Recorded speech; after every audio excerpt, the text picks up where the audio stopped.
I'd first off just like to welcome everyone to this webinar on the agricultural retailers and farmers perspective.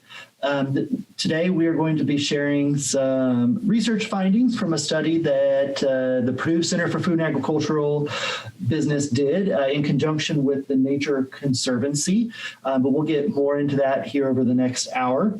So today is going to be a panel discussion with members of the research team. So just as a quick overview for those of you that may not be familiar, the Center for Food and Agricultural Business is a center in the Department of Ag Econ here at Purdue University, and one of our missions is to do applied industry research to help farmers and agribusiness supply chain be more efficient and be more profitable. So my name is Brady Brewer, and I am the Associate Director for Scholarship and Engagement and lead the research efforts within the center. And I real quickly want to introduce our team here at the Purdue Center for Food and Agricultural Business, and then I'll introduce the Nature Conservancy speakers here in just a second. But we got Loriville Monaco, who is a postdoctoral associate and research associate here in the center. We got Dr. Alan Gray, who is a professor in the department. We got Luciano, who is an adjunct faculty member, joining us all the way from Brazil right now. And real quick, before I introduce Seth and Carrie, I just want to say if you're joining this call right now, we ask, typical conference call etiquette, if you could keep yourself on mute during the duration, just so we don't have any interruptions. And then we also ask you, if you want to keep your video on, that's fine. But if we start experiencing lag in the video, we may get enough people on the call that it could decrease the bandwidth enough to where we could experience issues. So if you do start experiencing lag, we ask to turn off your video if that's the case.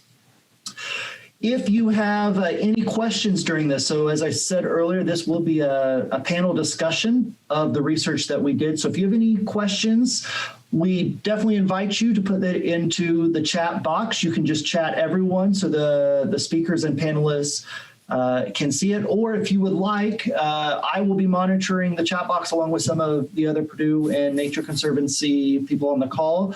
You can chat one of us, and then we will ask your question for you. Or if you want to be bold, feel free to come off mute at an appropriate time and ask your question then. So with that said, it is my pleasure to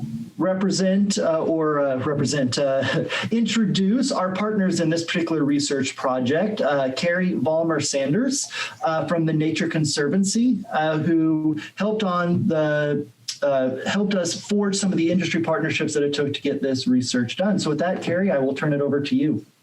Thank you so much, Brady. Yeah, I'm Carrie Vollmer-Sanders. I'm the director of our agriculture engagement strategy at the Nature Conservancy. And if you haven't heard of the Nature Conservancy before, we're a private nonprofit that works throughout the globe in about 72 different countries and every state in the United States to conserve the lands and water in which all lives depend. And so when we think about who the Nature Conservancy is, it's I feel like we're that and company. So nature and people. So before we get started, just a little bit for introductions, I want to make sure that we introduce Seth. So Seth also works for the same company I do. Seth, do you want to introduce yourself? Yeah, good morning, good afternoon, I suppose. Seth Harden. I work in Northern Indiana for the Indiana chapter of the Nature Conservancy, leading our Upper Wabash River project work. So as you can imagine, Northern Indiana work primarily with agriculture, working towards freshwater quality here. So. And I just have to say, I got both of my degrees from Michigan State, Master's in Ag Econ, but I have a special place in my heart for Purdue because I've gotten a chance to work with the Dean's Advisory Council and especially the Center for Food and Agribusiness. So when we started thinking about like where farms are headed, in the 21st century, there's a lot that's going on with what farmers have to think about. So not only are they trying to raise a healthy, abundant crop, but they also are faced with some of these, global market problems, this market churn, availability constraints when it comes to finding markets, and then global greenhouse gas agreements. Now, the United States didn't sign the Paris Agreement, but because our food supply is global, the companies that buy and use the U.S. crops often have their own goals, which match that 2050 goals of the Paris Agreement. So as farmers trying to navigate, some of these new water and carbon markets and different cost share schemes, they're also trying to evaluate what practices, what products should they use, like enhanced efficiency fertilizers, how are they going to add cover crops to their management. And we got to thinking, what if agribusinesses could offer additional fee-based services to help generate income for them through their farmers' accelerated adoption of conservation practices? Could conservation fee-for-service programs help an ag retailer rely less on product margins, better compete and maintain relevance, while at the same time they're differentiating themselves and supporting the current and future needs of their farmer customers? So as one of the premier institutions in the country focused on agribusiness and training leaders and figuring out strategy alongside agribusinesses, we partnered with the Center for Food and Agribusiness to help evaluate what conservation and sustainability services could an agribusiness offer to help serve their farmer customers. And that kind of gets into the first question. Dr. Gray, this research is quite unique in how it was designed. Can you explain a little bit about the methodology and the design? Sure, Carrie, I'd be happy to. So when we began to think about the question and working closely with Carrie and Seth and thinking a little bit about how would we approach this set of questions, one might imagine that you're not just going to put together a survey and send it out to retailers and say, tell us what your business model is for conservation enhancement, enhanced conservation. It's just, that's not likely to lead to much with respect to fruition. And to be very frank about it, I think Carrie and Seth would agree with this too. We had some pretty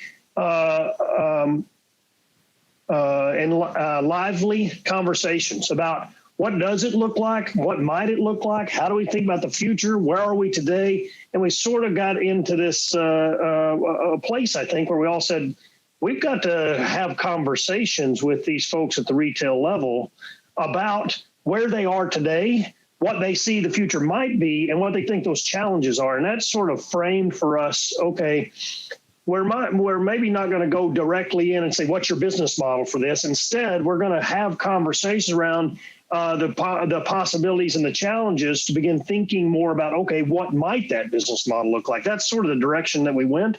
That led us to a series of questions that we decided we should ask folks in a conversation and a series of focus group conversations. And just quickly, I'll take you through what those questions were that we asked so everybody in the audience understands this is basically what we were trying to do. We asked them first and foremost, what does enhanced conservation mean?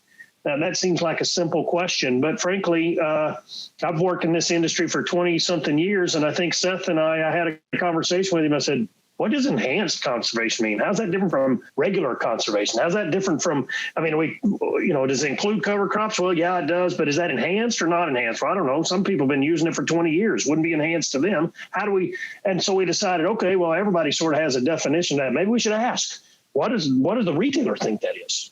Right? What do the farmer think that is? So we asked that question. How much adoption have you seen of each of these conservation practices? So as they tell us what these practices are, do they see a lot of people using them or not?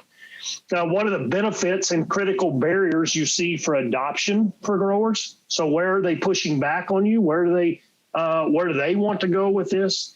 What current and future opportunities are there for revenue generation in your minds as retailers for doing conservation practices stuff? And what are the challenges to implementing these sorts of fee-based types of conservation practices services? Those are the questions that we asked specifically to the retailer. But another part of it, Carrie, that we decided was something we felt like we really needed to do was when we interview the retailer, we should also see if they'll allow us to interview some of their customers.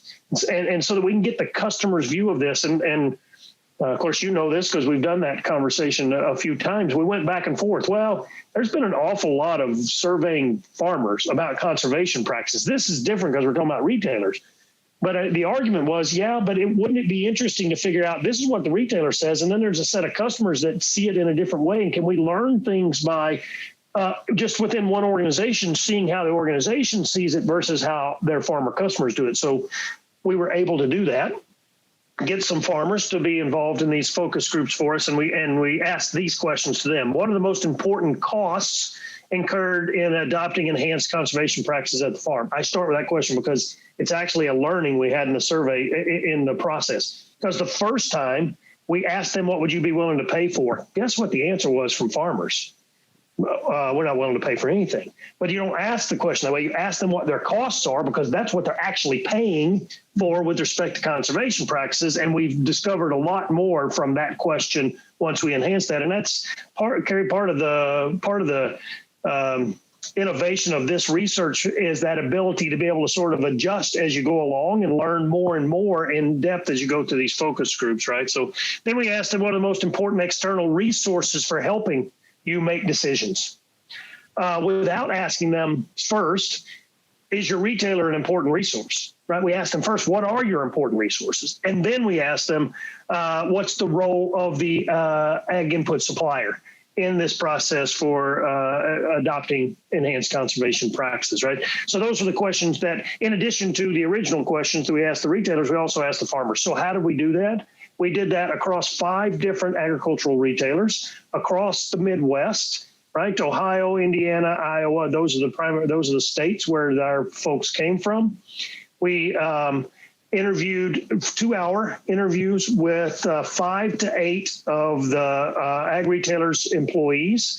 And we tried to get a mix of sort of senior level executives, if you will, who see the bigger picture of the company, and then people in the field dealing with the customer.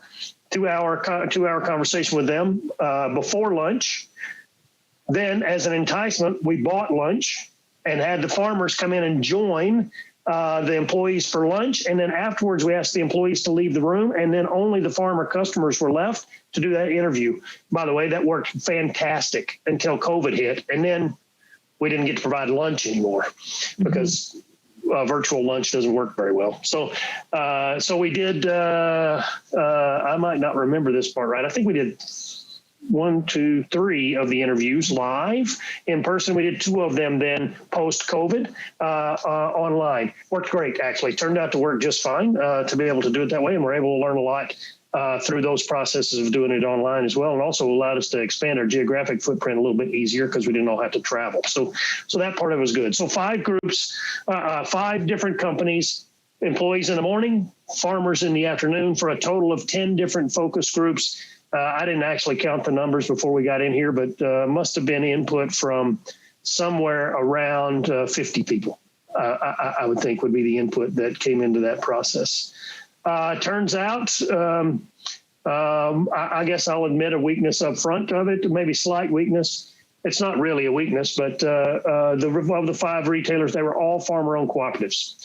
Our private industry partners, we weren't able to get them, and that's something we need to correct as we move forward. I think, Seth, we're going to talk about a little later what things might we do going forward. One of them is there a little bit of a difference in those perhaps service providers that aren't farmer-owned cooperatives? My personal judgment, for what it's worth, I don't think it'll be much different. I think they're all facing pretty much the same things, particularly when you're in the field.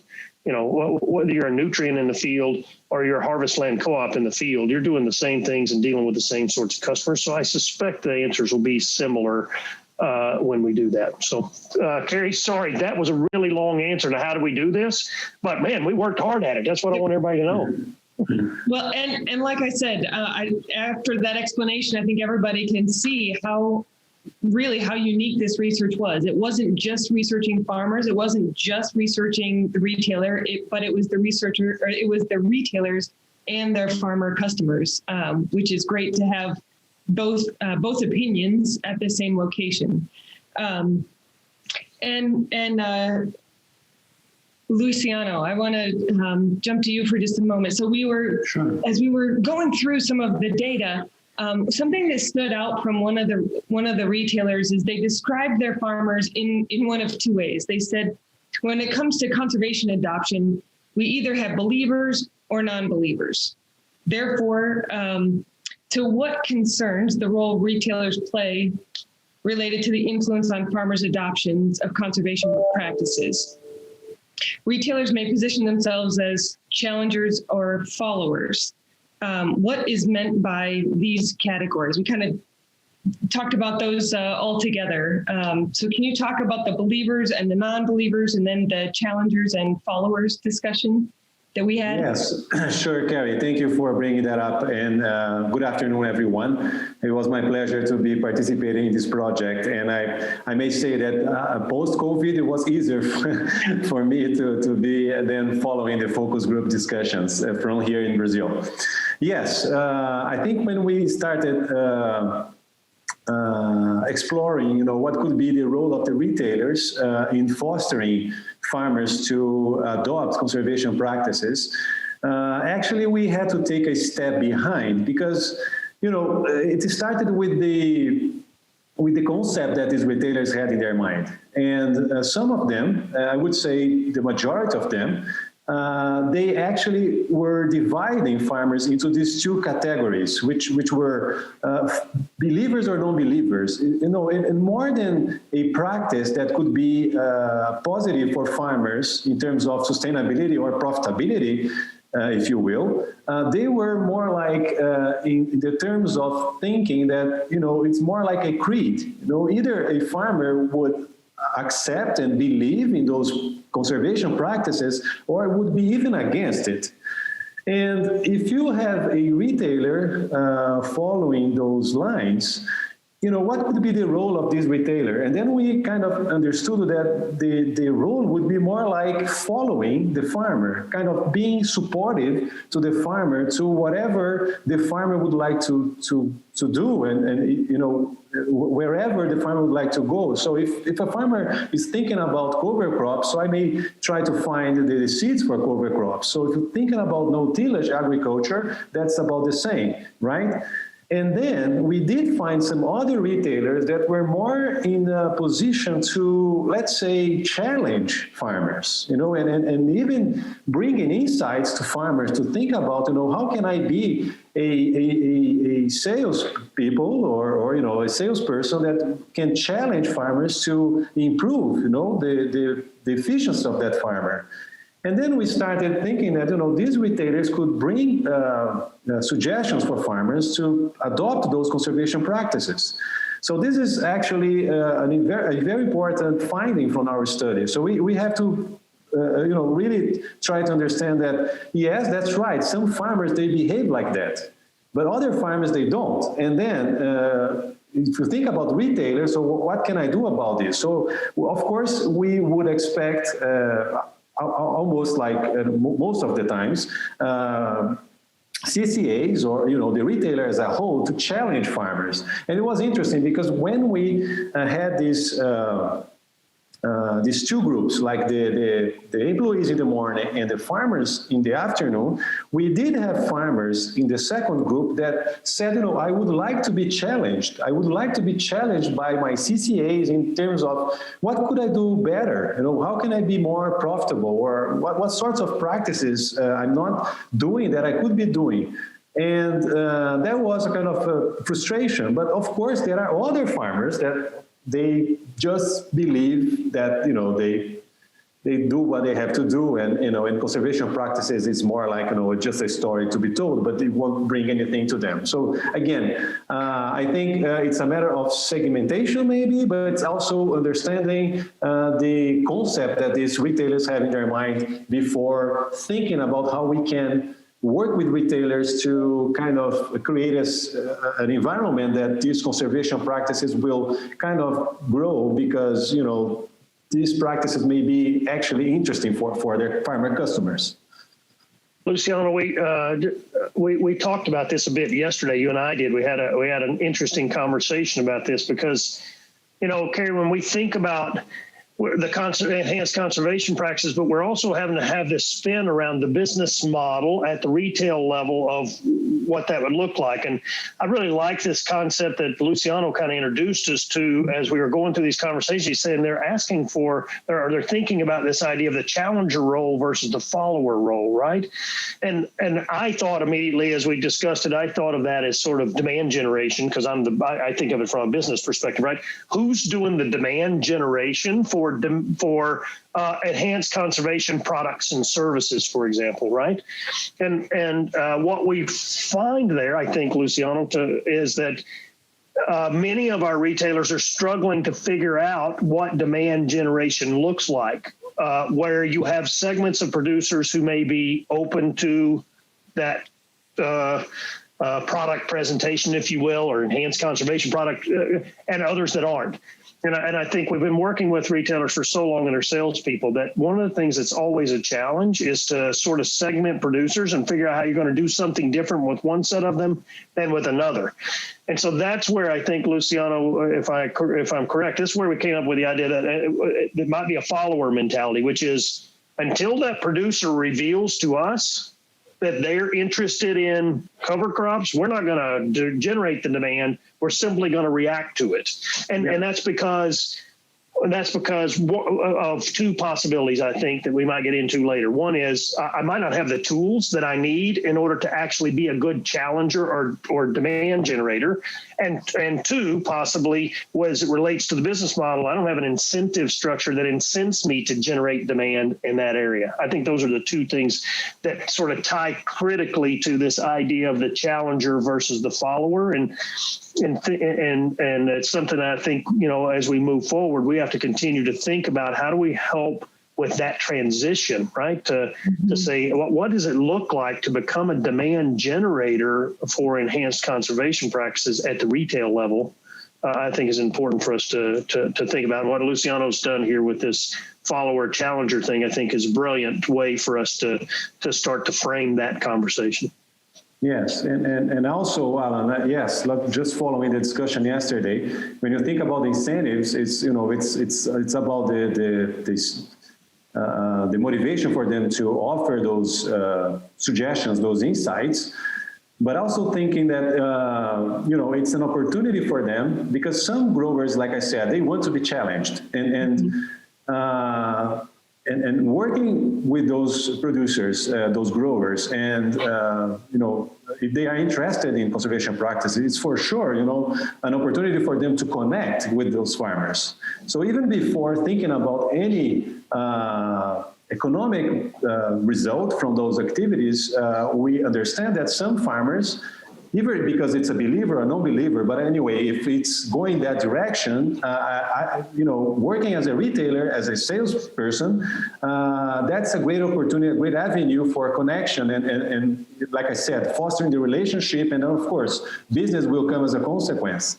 But I'm again, we do have segments of farmers, just like Alan said, that will deny those suggestions. That's okay, but we have a bunch of other segments, and actually we believe, when you think about trends, that farmers are consolidating, they're getting more professionalized, and of course there is a pressure over efficiency that this kind of farmer is willing to listen to kind of new ideas.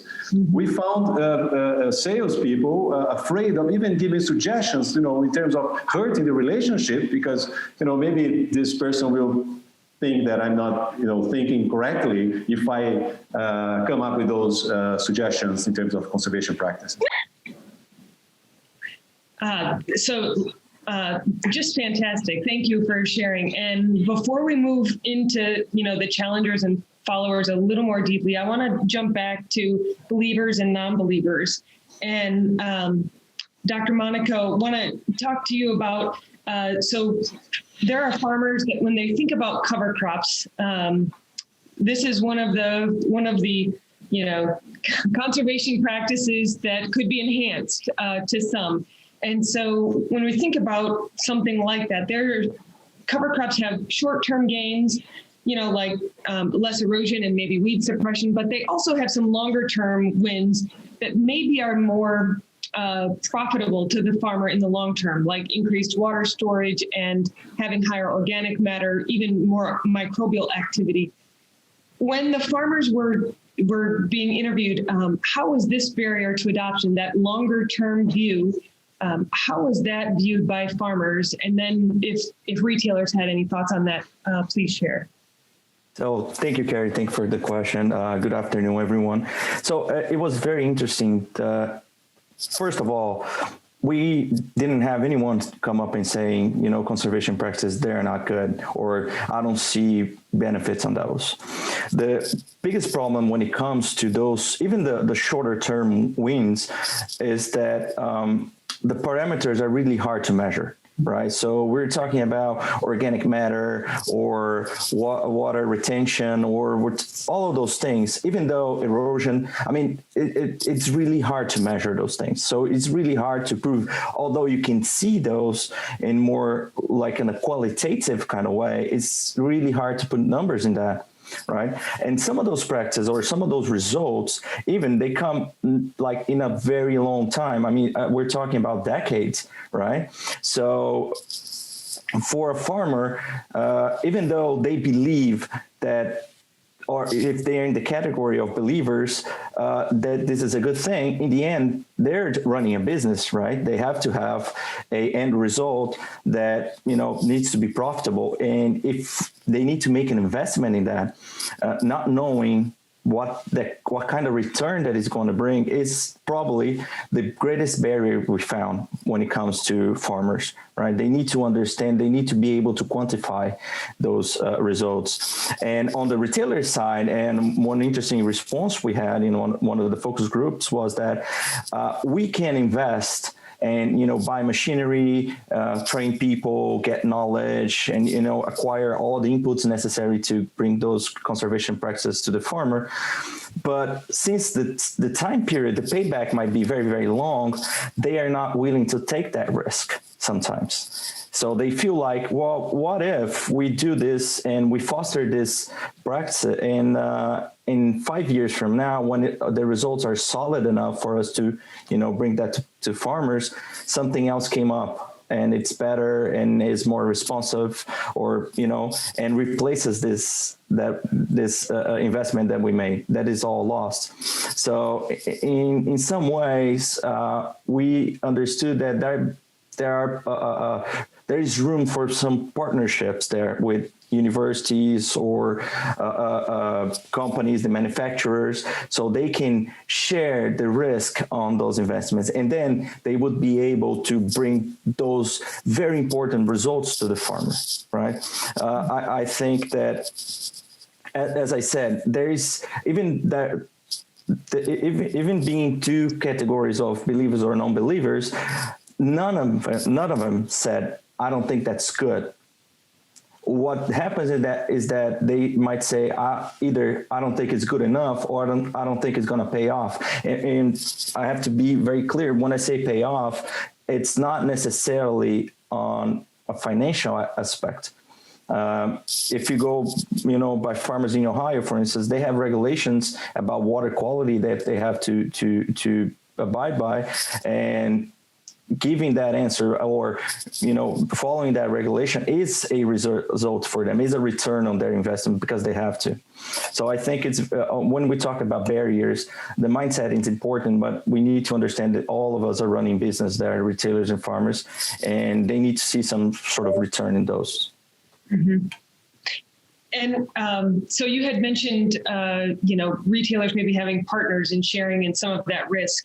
And kind of a follow-up to that, I wonder if you or Dr. Gray could talk about, when you think about all of these food companies and global organizations that are working towards, again, trying to reduce their greenhouse gas footprint or improve water quality, they're putting together incentive packages to help source grain that has good environmental footprints.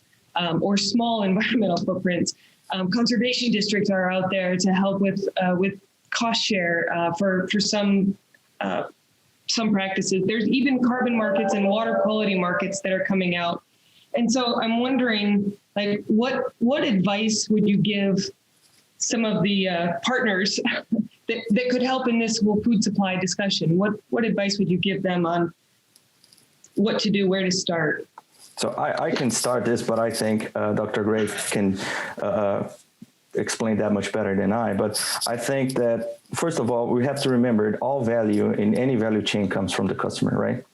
So we need to understand that if we know that the customer is demanding this sort of behavior from the farmers and retailers and everyone in this agribusiness value chain. So being clear and bringing that information across the chain, it is important to the consumer knowing that, well, this food that you're consuming, it's good for X and Y reason. It's using conservation practice that reduces gas house emissions and greenhouse emissions. Sorry.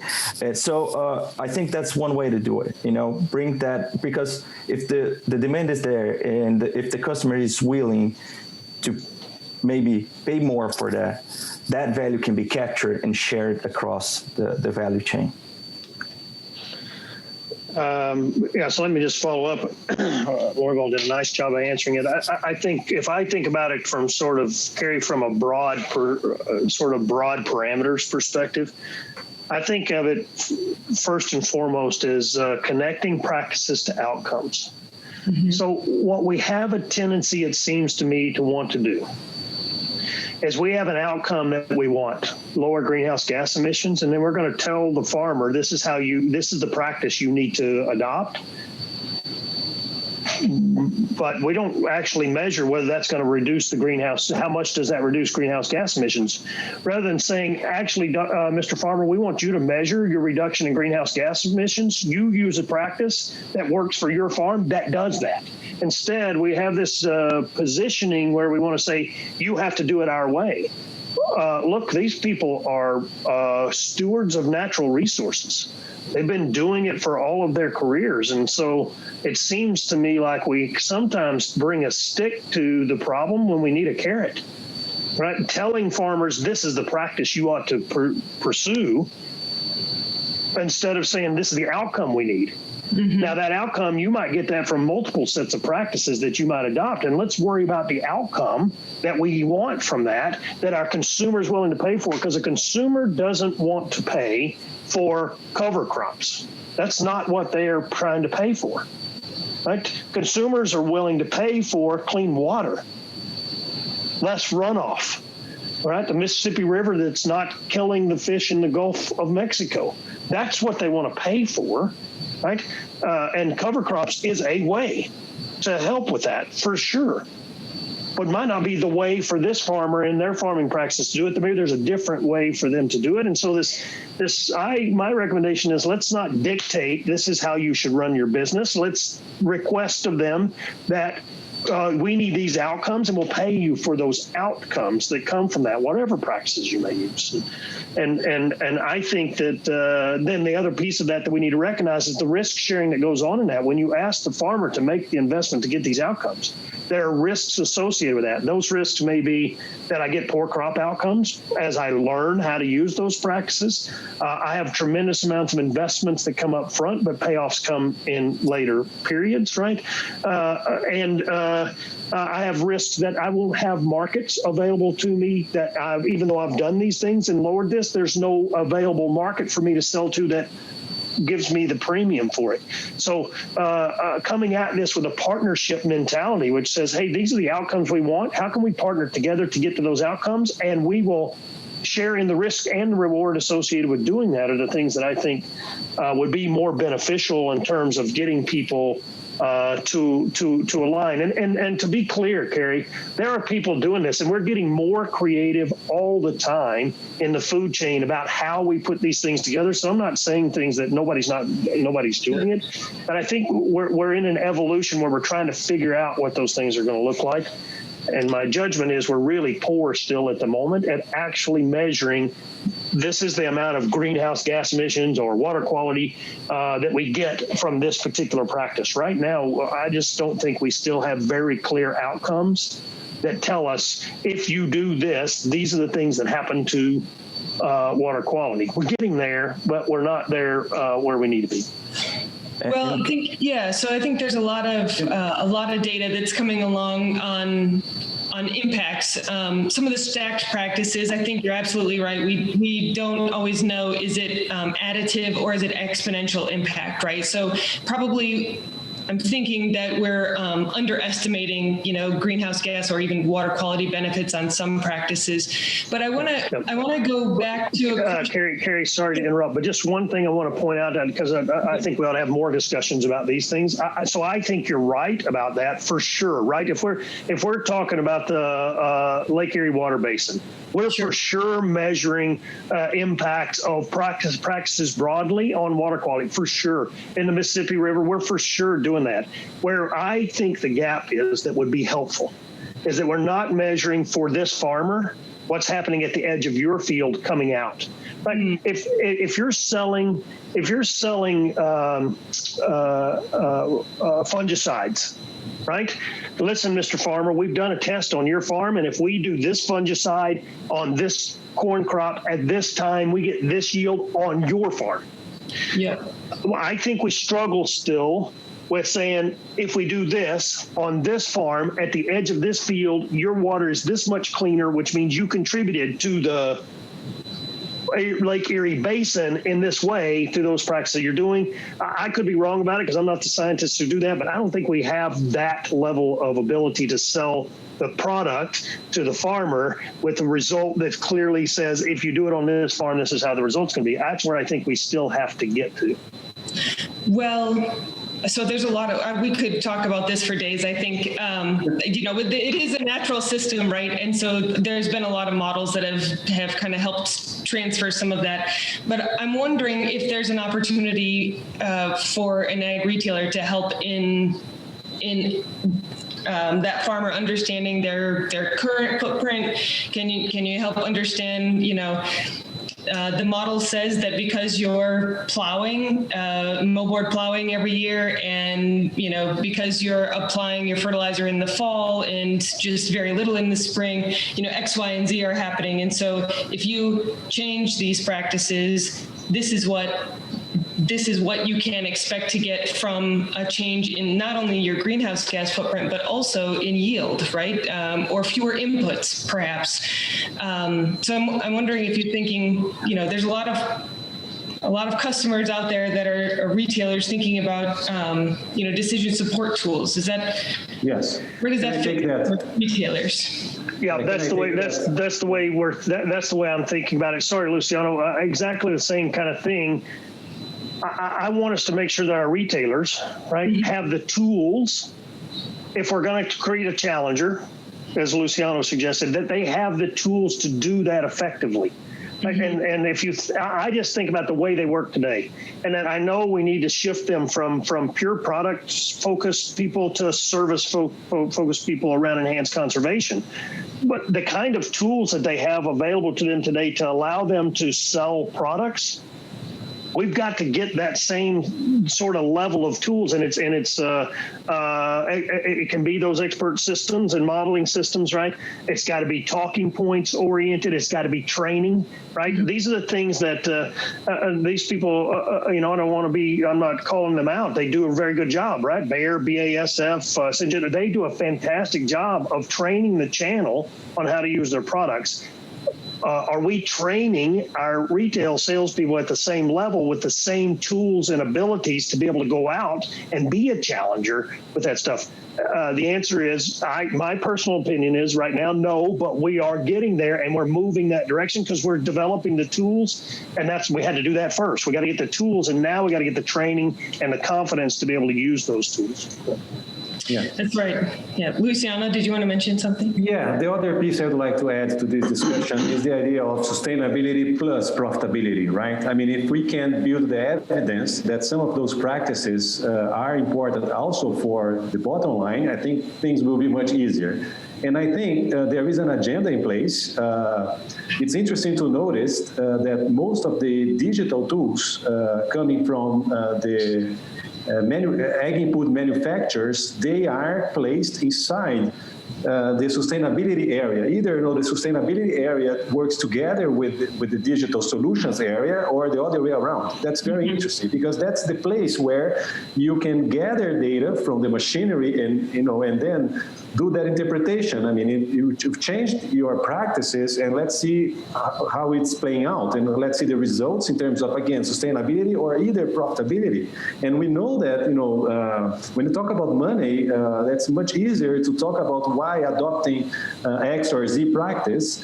And even if we're talking about something that's more long term, but it's still, we're talking about the value of the land, or we're talking about these farmers, they think a lot about succession plans and how they're transferring their property to the next generation. So I think there are many benefits that are connected to these practices. But again, we are in a time where we're building the evidence, bringing partners, again, from ag input manufacturers, retailers. We have co-ops putting together their digital tools, and also manufacturers, as a way to really help support these people, bringing the insights for the farmer. So that's the piece I would like to add. Just one last thing, Kerry. Sorry, we're capturing your discussion here, right? But I think Luciano brought something up that made me think about this, right? From our research perspective, right? Several of our people in our focus groups were actually doing some really creative things. Right. And one in particular, we won't name names here, but one in particular has really adopted digital tools at a level and created for themselves effectively a service business model around that tool in a way that's been highly effective for them. That they've gotten the tool and done enough training and created an incentive system, frankly, by having a business unit says, listen, you got to carry your own water. Effectively, that's what they did, because that necessity sort of breeds some creativity around how you're going to do this then, right? And they've been very successful at getting some real traction with farmer adoption of these things, where they're actually the challenger that Luciano talks about, the demand creator, and they're using the tool. So I don't think even what I'm talking about, Kerry, is in the future we'll eventually get there. We are getting there now, and we even have examples of places where they're doing it. I think they would tell you, well, they did tell us it's a big transition. Yeah, it's a big change management problem inside that retailer to be able to do that. But I wouldn't want to paint the picture here that we're not capable of this and we don't know how. That's not true. Focus groups show us that they are getting more creative about these things all the time. Yeah, and I just would like to add that when we're talking about the models, that we have a lot of science and technology to predict how a crop is going to fare in a situation, weather-wise, soil-wise. We have that very, very sturdy scientific method. But what stood out to us in many focus groups is that the farmer said, I know how my field looks like when I do X, Y, and Z. I need to know if this new thing that I'm input or practice that I'm going to employ in my field, how is the response is going to be in my particular field. And the only people that can do that probably is the retailer that works with that particular customer and know their field. So to follow along the lines with Alan and Luciano said, if they have tools, like for instance, Climate Field View has an algorithm that can, add, what kind of soil you have, what kind of weather you have, what kind of yield you had, and they do that over many, many crops and many, many fields. They can pinpoint to your field because of its characteristics, saying, well, this is what likely is going to happen. We need to have those tools, and the digital is the way to do that, probably, to pinpoint to that particular field for that particular farmer. Gary, if I might enter a statement here, so I'm getting a little bit of urge from the audience here, specific members, that some of these APIs between these decision support tools all exist with the environmental side as well. So an example of that is a FieldPrint platform. They've developed APIs with some of these private industry decision tools. And so there are certainly crossovers that are happening and opportunities to grow that connection and grow that database and to really pull that data alongside, those tools that are used for agronomic prescription to identify some of these environmental metrics also. So there are things that are emerging out there, and TNC is involved for sure, and many of our partners are doing that. And I have a project I'm working on that's going to explore that even further. So exciting stuff to think about. So I'm going to keep going with one more question, and then Seth, I'm going to turn it over to you. So this was mentioned a few different times, and I think it was in the chat also, although it's hard for me to keep on top of all of that. But there seems to be this discrepancy about, from a retailer's perspective, if farmers are adopting some of these conservation practices, they're going to buy fewer inputs. And so the retailer is going to be worse off if they start supporting this. So what are ways that you heard from retailers how they could benefit from supporting some of these enhanced conservation practices? And is there any way, to incentivize the retailer to help the farmer, quite frankly? Because we're all hoping that the farmer is better off when they use these practices at the end of the day as well. So I don't know, Luciano, if you want to? Yeah, I can start, and then others may add. I think there is already a trend over the more efficient use of resources everywhere. And when we have an industry that has a volume mindset, that really hits that wall, right? I mean, I think there is a trend over being more efficient and being more sustainable. And I feel, and actually we heard from farmers, that when farmers realize that retailers are just pushing products to them, there is that hurts the relationship, right?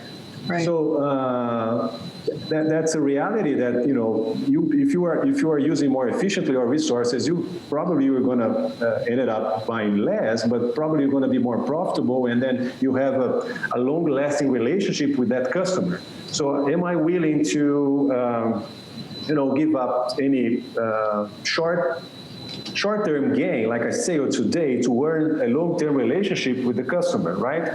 And I think that's where this conversation goes. I think that this is much bigger than a kind of incentive that the retailer is thinking about. I think that's a real trend. I think this is happening.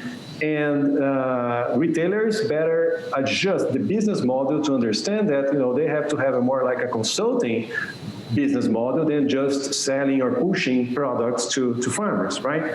I think this is not from today. I mean, this has been, and when we talk to farmers in other projects, that's all we hear about. It's more like, I trust my CCAs because they're doing the best for me, not for their sales goals. And those who show that they are more interested in their sales goals, that of course represent, like I said, that hurts the relationship. Let's put that way, and I think retailers have to adjust to win the relationship. So, and Kerry, we actually heard that story both ways, right? There were some sales people who said, I want to do some of this and influence, and I know it's the right thing to do. The reality is my paycheck at the end of the day is based on tons. So we did hear that some, right?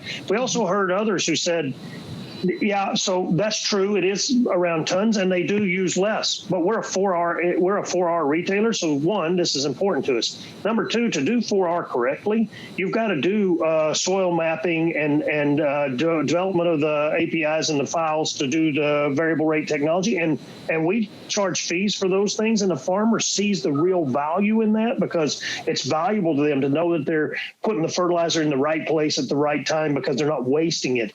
And they said, and it turns out that as we do that, we actually don't reduce the tons that much, but we do reduce them some, and that's probably good because that meant we were using more than we should have been.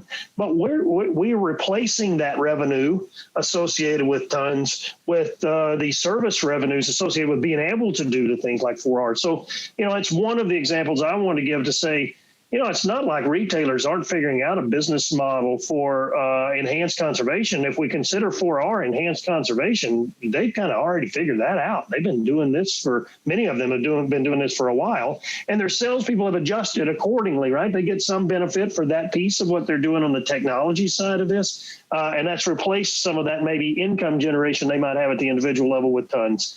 But yet there are some who still say, wait a minute, I get paid on tons. And that's where I think the retailer at the higher level, the executive level, needs to hear this and say, how do we change our incentive structure so that people get incented for a balance between, because volume probably still matters to a retailer and likely will for a long time.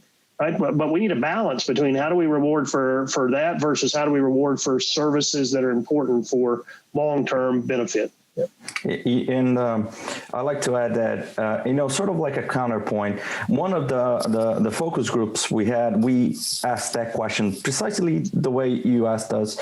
And the answer was very interesting. They told us, we don't necessarily think it's going to, diminish the amount of tons or whatever we're going to sell them, the inputs, but they're going to be better used. And they gave us the example of cover crops. Well, if the farmer decides to use cover crop, at least they're going to buy some seeds. That's an input they wouldn't buy otherwise. Or many times they have to burn off that cover crop before planting again. Well, that's another herbicide they wouldn't use if they stick to conventional. So when we're talking about these practices, I think we shouldn't stick to universal truth, right?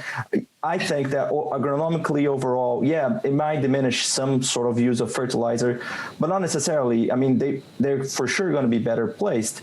But I think that, as Alan and Luciano said, that's not the point. The point is, what is the business model we're going to use? Are we going to be still running on selling metrics like tons, or are we going to be selling services, and more than that, selling results? Because in the end, what the farmer is looking for is not necessarily, oh, give me this, give me that. I want to be the best producer I can in whatever measure he thinks is the best, like either yields or conservation or performing better than his neighbor. That's the role of the retailer in that sense. He needs to be the one that provides whatever is necessary for the farmer to achieve that goal.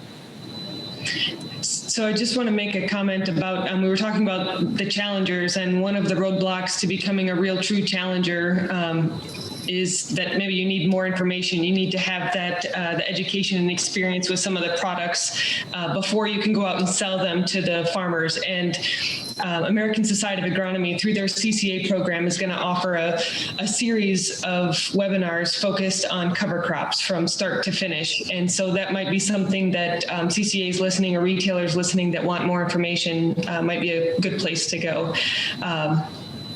And that was, I feel like, I don't know if everyone on the webinar knows what 4Rs are, but 4Rs is the right rate of fertilizer at the right time in the right place using the right source. And it's something that is science-based and proven to help use nutrients responsibly. And so thank you, Alan, for bringing that up. I hadn't done that earlier. And Seth, I'll turn it over to you. Yeah, well, thank you, Carrie. The conversation has been enlightening so far. I've even learned some things being involved in research. So I get to carry us through the end. We have just about 7 or 8 minutes left, and I just want to encourage folks to put their questions in the chat so we can include them here at the end.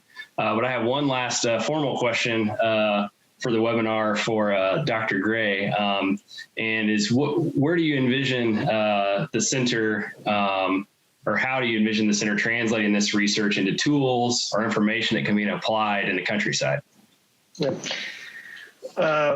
Well, thanks for asking that. There's a number of different things. Of course, what we're doing right here is part of it, right? So this webinar will be recorded and people will be able to see this and see what's going on. We're working on a white paper that we'll be finishing up here sometime soon, and that will be out and available for people to read. we're incorporating these concepts into many of the presentations we have. Of course, you all know this, and hopefully most of our audience knows this, but we're in front of agribusiness professionals in many, many venues, whether we're talking about our educational programs or we're out with the industry at their own programs. We're incorporating these findings into the things that we do in our presentations with those folks. So that's one way that we get it out. But another thing, and I think the more important area, Seth, other than just what we're doing with this research, is one of the ways we're going to get it out is this has become a part of our research stream. So this is what we will continue to do work on and continue to do research with. We're continuing to partner with you, of course. And one of the things we're really excited about is that in January, we're going to be launching a quantitative survey that has related to these exact same topics, but it's broader.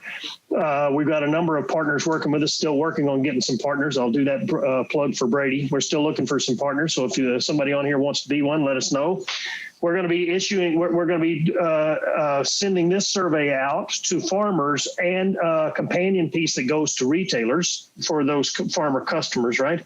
But this is also a survey that we call our large commercial producer survey. We've been doing for 25 years, and that focuses on farmer buying behaviors. And one of the things we're really excited about is this year, the way we're doing the work with the partnership that we have here, we're going to be able to tie together our farmer buying behaviors for how they want to buy products, how they want to build relationships with their salespeople. There's some real important work that Brady Brewer's been doing here lately to identify our farmer segments. We have 4 buying segments. We're going to be able to tie to our farmer buying segments. Hey, these are the folks that are what Luciano would have referenced as the true believers, if you will, versus the non-believers. Which farmer buying behavior segment do they fit into? And that's the set of information that our retailers are going to need to know. And we haven't done the study yet, but we've done some things that are related, right? And there's some correlations that, for example, there's a segment for us that's called the productivity segment, if you will, right? Performance, and they're about yield. Well, it turns out that group that's really yield driven also is very enhanced conservation practice driven, right? There's that set of believers. That category is the set of believers that give that retailer the opportunity to identify that group. There's the tip of the spear, if you will, for, hey, let's go work with that group to develop our products and services because they want that. They want to be cutting edge and they want to be on the edge.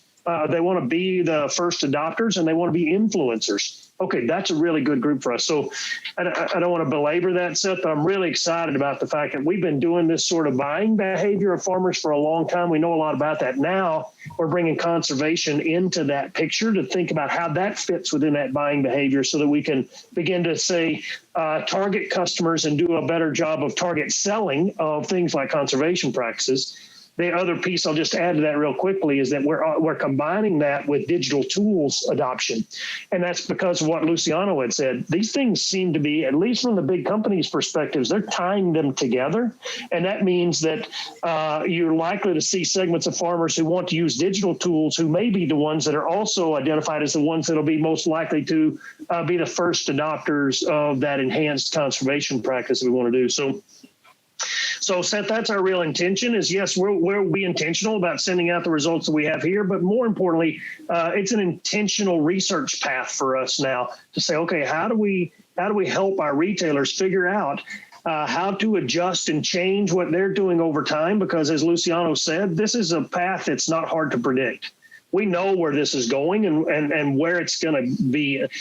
As economists, too often we don't have any idea what the future is actually going to hold. This is not a hard trend to predict, but we still have to adjust and think about what our strategies are going to be moving forward in ag retail if we're going to continue to be the most important service provider to the farmer of the future, right? And so we're really excited about those opportunities. Thank you, Dr. Gray. So we do have a few questions in the chat, and unfortunately, we don't have time to answer those via webinar, but we do have who asked it, and I'm sure we can send an email follow-up with those individuals to answer those specific questions. So to wrap us up, I'm going to send it back to Dr. Brewer, and appreciate your time today.